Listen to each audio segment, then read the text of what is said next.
This is wrestling's greatest moments. Hey now, wrestling fans! It's time for another episode of Wrestling's Greatest Moments. Sit back as Wrestling's Greatest Moments looks at A Cup of Coffee with the Titles, 1990s WWF Tag Team Edition. Before we get started, don't forget to subscribe to our channel and hit that notification bell so you don't miss a single video.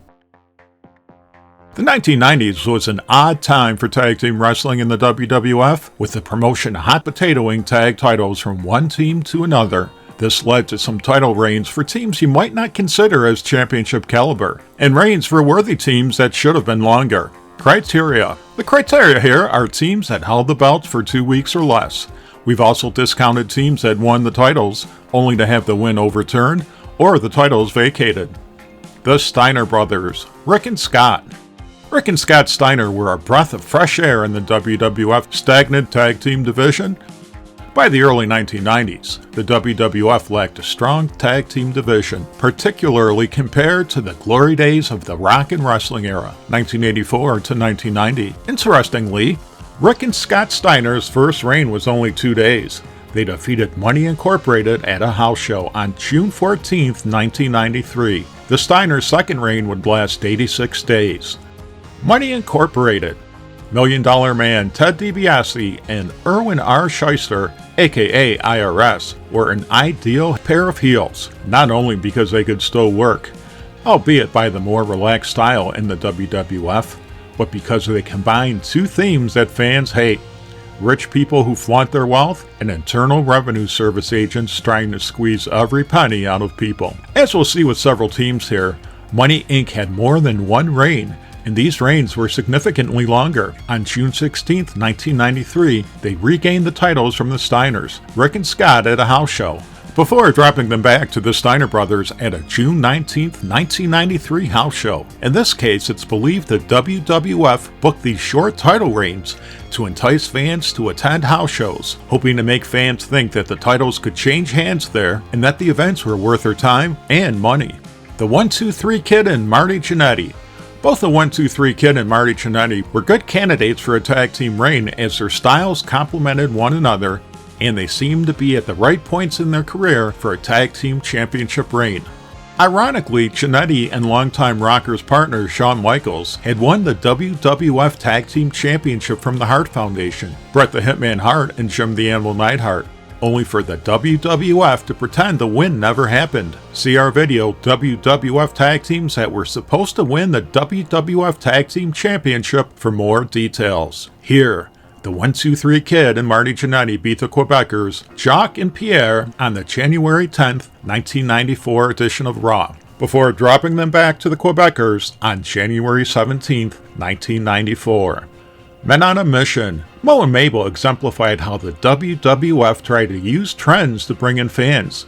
Regardless of a team's wrestling abilities, the WWF gave the former Harlem Knights the gimmick of an urban power of positivity group looking to make a difference years before Rikishi Fatu or The New Day. Rapper Oscar rounded out the team, allegedly entertaining fans with raps on the way to the ring. Max Caster, he wasn't. Men on a Mission defeated the Quebecers at a house show in London, England on March 29, 1994, but not without controversy. As we've seen, short title reigns weren't rare around this time, but wrestling lore has it that the title switch was due to an accident, as related in an article at the Sportster. There's also a rumor that the title change was an accident, and that Mabel had accidentally knocked out Pierre, who didn't kick out of the pin like he was supposed to. Accident or not, Men on a Mission's names are in the record books as WWF Tag Team Champions. The 1-2-3 Kid and Bob Holly.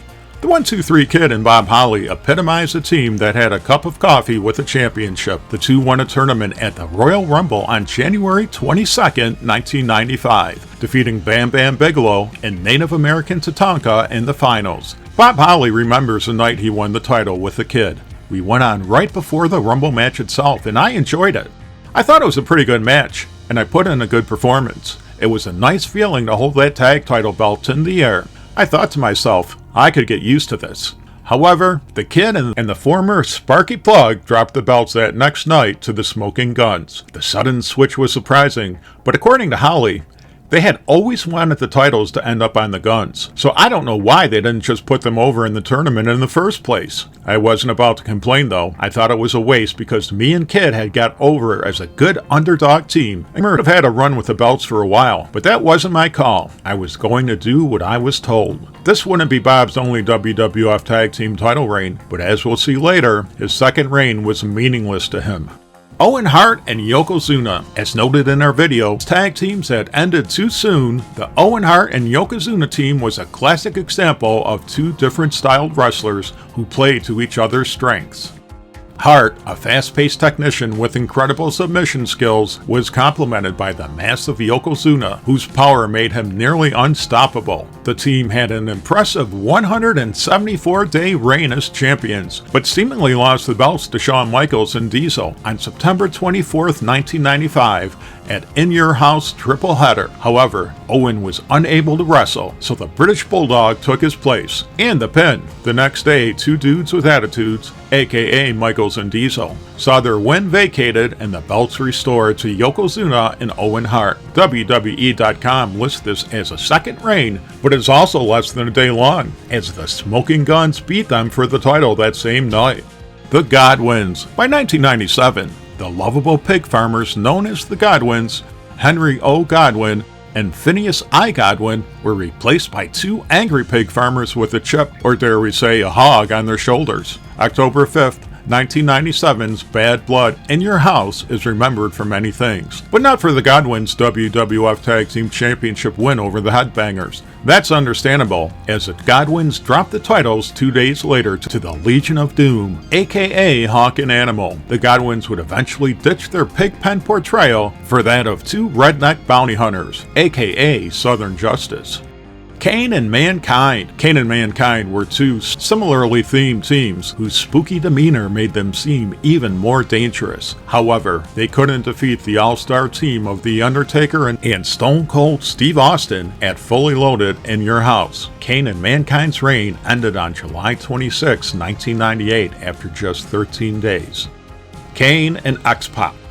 X-Pac was one of the WWF's go-to workers for holding the WWF Tag Team Championship. He had 3 cup of coffee runs with the belts, the third being his August 9, 1999 win on Raw is War against the Acolytes. 8 days later, the belts switched to the Unholy Alliance's Big Show and the Undertaker, a team that would also play Now You See It, Now You Don't with the tag team belts. On a brighter note, X-Pac's other tag team title reign with Kane lasted 56 days.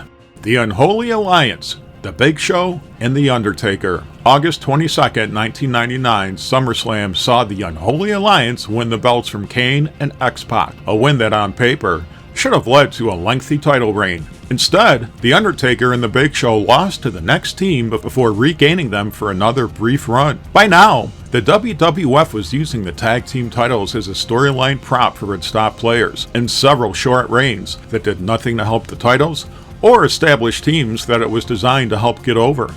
The Rock and Sock Connection. The Rock and Mankind proved up to the task of defeating the Unholy Alliance, winning the titles on the August 30th, 1999 edition of Raw is War. Their reign ended on the September 13th, 1999 SmackDown as they traded the belts back to the Unholy Alliance. A subsequent win over the Unholy Alliance led to a one-day reign for the Rock and Mankind, with the team winning the belts on September 20th, 1999, only to drop them the next night on SmackDown to the New Age Outlaw.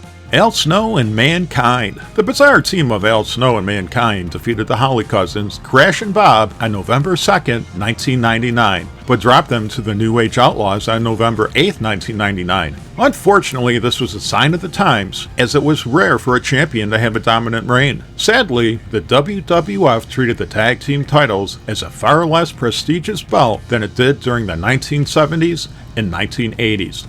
Bob Holly talks about how title changes had become meaningless by this time, reflecting on the time he and Crash Holly beat the Rock and Sock Connection for the tag team titles.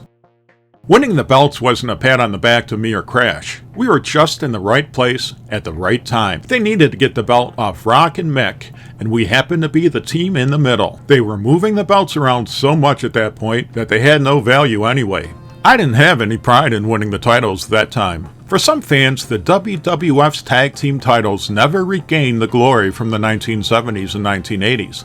For others, these short reigns were a sign of changing trends in wrestling. Do you remember these brief title runs? Did they make tag team wrestling more exciting? Share your thoughts in the comment section and let us know if there are any videos you'd like Wrestling's Greatest Moments to cover.